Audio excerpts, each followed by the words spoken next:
Nos adentramos hoy en uno de los capítulos más oscuros y dolorosos de la crónica negra española. Una historia que desafía la comprensión humana y que, más de una década después, sigue helándonos la sangre. El 8 de octubre de 2011, la ciudad de Córdoba se vio envuelta en una pesadilla que comenzó con la supuesta desaparición de dos hermanos pequeños, Ruth y José, de 6 y 2 años de edad respectivamente. Lo que en un principio parecía un drama familiar desgarrador, una angustiosa búsqueda de dos niños perdidos en un parque, pronto revelaría una verdad tan cruel y macabra que pocos estaban preparados para asimilar. Este no es solo el relato de un crimen, es el análisis profundo de la manipulación más retorcida, la venganza más perversa y el horror más inimaginable que puede residir en el corazón de un progenitor. Una historia donde la maldad se disfrazó de desesperación, donde la confianza más elemental fue traicionada de la forma más brutal e irreversible. Acompáñennos en este desgarrador viaje para desentrañar cada capa del conocido como Caso Bretón. Una tragedia que marcó para siempre la memoria colectiva de España y que nos obliga a mirar de frente a los abismos más profundos de la naturaleza humana.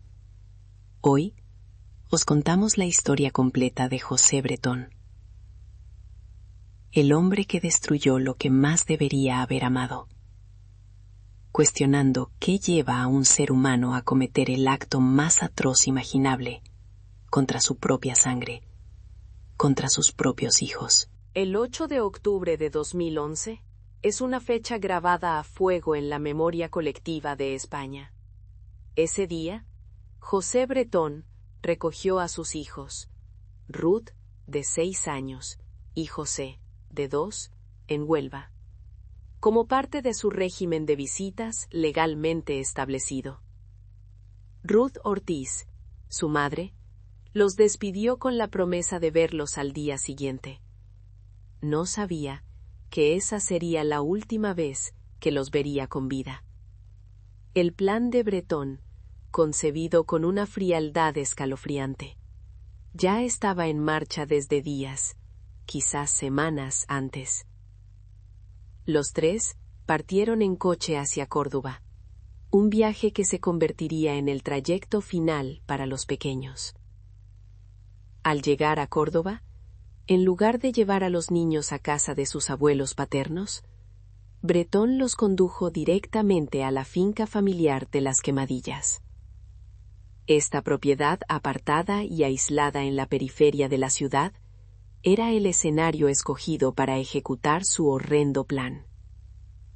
Allí, lejos de miradas indiscretas, Bretón ejecutó el acto más abominable. Los informes posteriores señalarían que José Bretón, con una crueldad inimaginable, sedó a sus hijos para posteriormente darles muerte. La forma exacta de su fallecimiento fue objeto de debate, pero el resultado fue irrefutable y devastador. Ruth y José perdieron sus vidas a manos de su propio padre. Acto seguido, y con una premeditación que estremece, Bretón preparó una hoguera diseñada con precisión para un propósito macabro.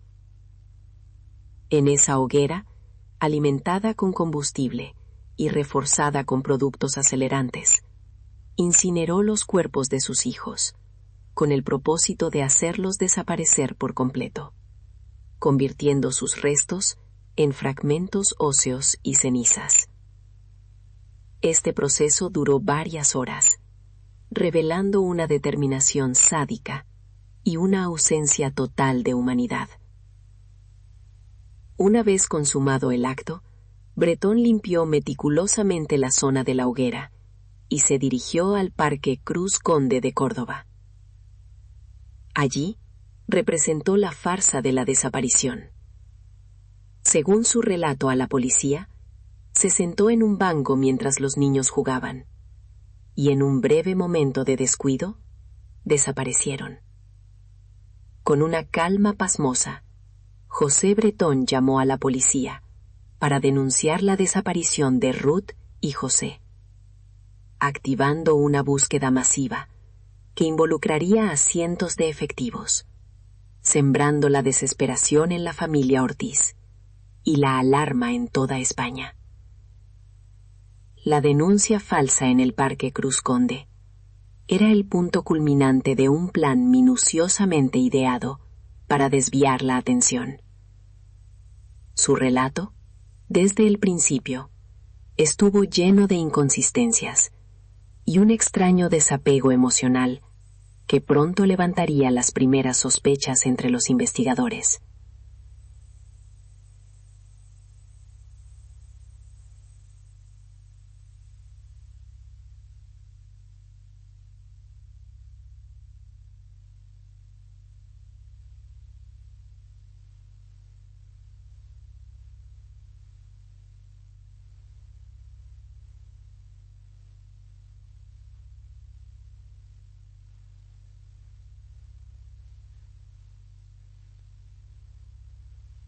La policía activó de inmediato el protocolo de búsqueda de menores desaparecidos, movilizando a un gran número de agentes y voluntarios que rastrearon la zona sin descanso.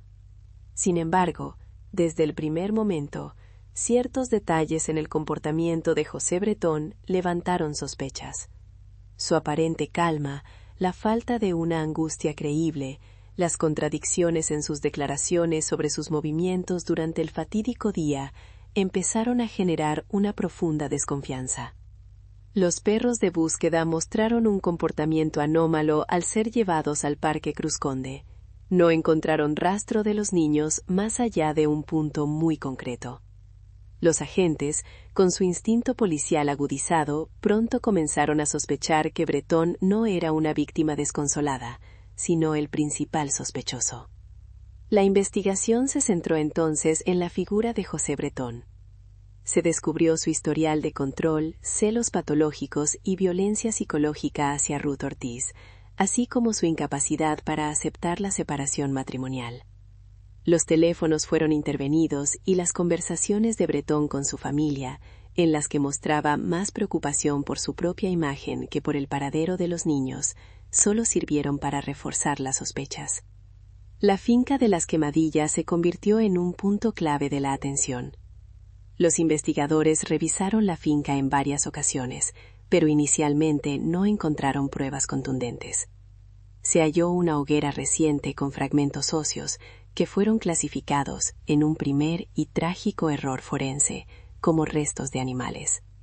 Este dictamen erróneo retrasó la verdad y prolongó el sufrimiento de Ruth Ortiz. Fue la persistencia inquebrantable de Ruth Ortiz y su abogada lo que llevó a una reevaluación de las pruebas.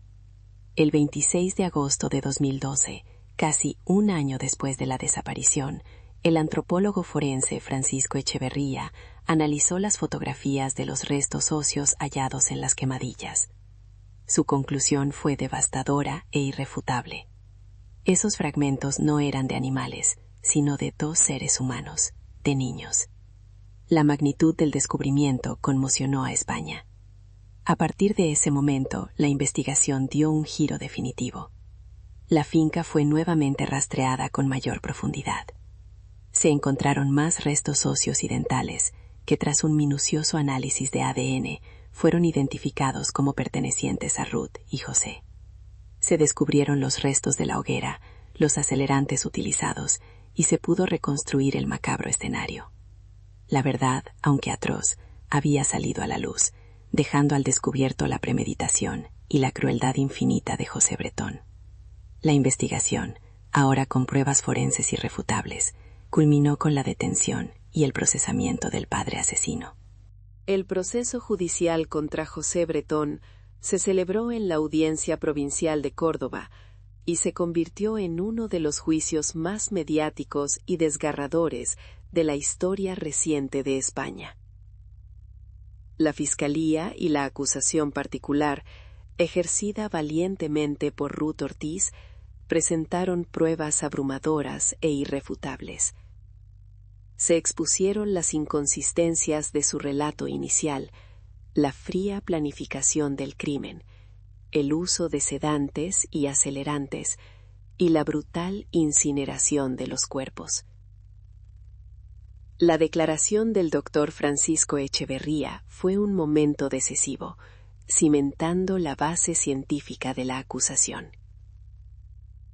Los testimonios de familiares y amigos dibujaron un perfil de Bretón como un hombre controlador, celoso, manipulador y vengativo, incapaz de aceptar la ruptura. Bretón, por su parte, mantuvo durante todo el proceso una actitud impasible, negándose a confesar y aferrándose a una versión que se desmoronaba ante la evidencia. Su falta de remordimiento y su frialdad ante el relato del horror causaron indignación entre los presentes. Tras semanas de intensos testimonios y deliberaciones, el jurado popular emitió un veredicto de culpabilidad unánime por 2 delitos de asesinato con alevosía y la agravante de parentesco. La sentencia, dictada el 22 de julio de 2013, condenó a José Bretón Gómez a 40 años de prisión, 20 años por el asesinato de Ruth y 20 años por el asesinato de José. La justicia había hablado, confirmando la atrocidad de un padre que, por pura venganza, privó de la vida a sus propios hijos. El caso Bretón dejó una cicatriz profunda en la sociedad española. Este crimen se convirtió en un catalizador para la reflexión y el debate sobre la violencia vicaria, aquella que se ejerce contra los hijos para dañar a la madre. La figura de Ruth Ortiz emergió como un símbolo de la lucha incansable por la justicia y la memoria de sus hijos. Su fortaleza y determinación para desenterrar la verdad, incluso cuando las instituciones parecían dudar, inspiraron a miles de personas. El error forense inicial puso de manifiesto la necesidad urgente de revisar los protocolos de actuación en casos de desapariciones con menores implicados. La memoria de Ruth y José Bretón Ortiz perdura como un recordatorio constante de la fragilidad de la vida y la importancia innegociable de proteger a la infancia de cualquier forma de violencia. Hoy os hemos contado su historia no para regodearnos en el horror, sino para honrar la memoria de 2 niños inocentes cuyas vidas fueron truncadas de la manera más cruel, y para recordar la resiliencia de una madre que, ante la adversidad más extrema, se convirtió en un faro de esperanza y justicia. El caso Bretón nos enseña que, incluso en la oscuridad más profunda, la búsqueda de la verdad es un imperativo inquebrantable que debemos proteger como sociedad.